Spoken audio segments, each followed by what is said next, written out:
জুলাই সনদ দেশের জনগণের প্রয়োজন নাই। জুলাই সনদ হয়তো কিছু কিছু ব্যক্তি যারা এখানে উপদেষ্টা হয়েছেন, যারা ভবিষ্যতে বাংলাদেশে বসবাস করতে গেলে অনেক প্রশ্নের সম্মুখীন হবেন, তাদের জন্য হয়তো এই জুলাই সনদের প্রয়োজন আছে।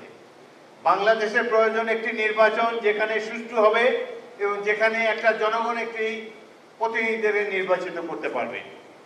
আমরা আশা করব আগামীতে একটি জাতীয় সংসদ নির্বাচন সুষ্ঠুভাবে সম্পাদিত হবে।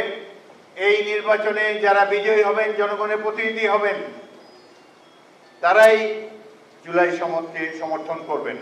আমার দল বিএনপি জুলাই সনদকে সমর্থন করেছে, আমরাও এটি সমর্থন করতে বাধ্য।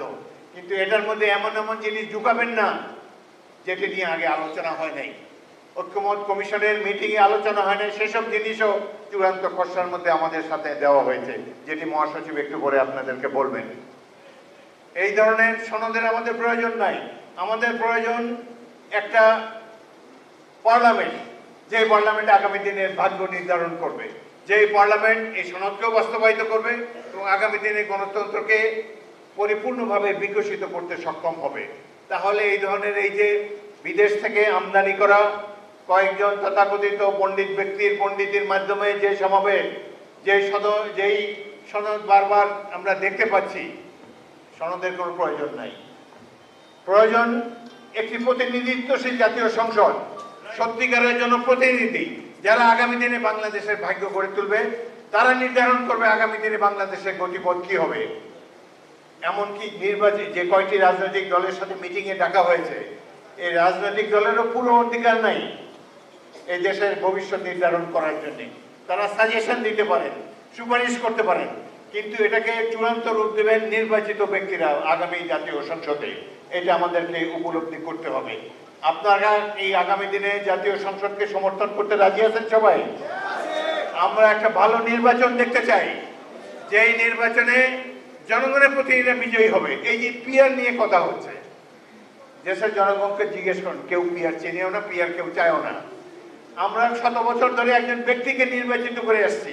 তারা ব্যক্তির কাছ থেকে, ভোটারের কাছ থেকে ক্ষমতা তুলে নিয়ে একটা রাজনৈতিক দলের কাছে সমর্পণ করতে চায়। তাহলে জনগণ তো এমনি ক্ষমতাহীন, তাদেরকে আরো ক্ষমতাহীন করতে হচ্ছে।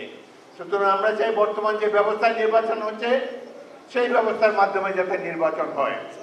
এই যে আপার হাউসে যে পিআরের মাধ্যমে আপার হাউস গঠন করার প্রয়োজন কথা বলা হয়েছে, এটি নিয়ে কিন্তু কোনো ঐক্যমত হয় নাই ঐক্যমত কমিশনে। এটা আচমকা আমাদের কাছে উপরে চাপিয়ে দেওয়ার চেষ্টা করেছে। বিএনপি দেশের সবচেয়ে জনপ্রিয় দল, শক্তিশালী দল। আমরা কেবলমাত্র নির্বাচনটা যাতে হতে পারে এই জন্য অনিচ্ছা সত্ত্বেও অনেক কিছুতে রাজি হয়েছি, কিন্তু তারা একে বিএনপির দুর্বলতা ভেবে নিয়েছে। একের পর এক জনগণের কাছে গ্রহণযোগ্য নয় এমন সব জিনিস এই সনদের মধ্যে তারা ঢুকিয়ে দিয়েছে। ইনশাল্লাহ সঠিক নির্বাচন হোক, আমরা ইনশাল্লাহ দেখব বাংলাদেশের জন্য করণীয় কি। বাংলাদেশের জনগণের সমর্থন নিয়ে জনগণের প্রতিনিধিরাই তারা নির্ধারণ করবেন আগামী নির্বাচনের পরে। অপেক্ষা করুন সেটার জন্য।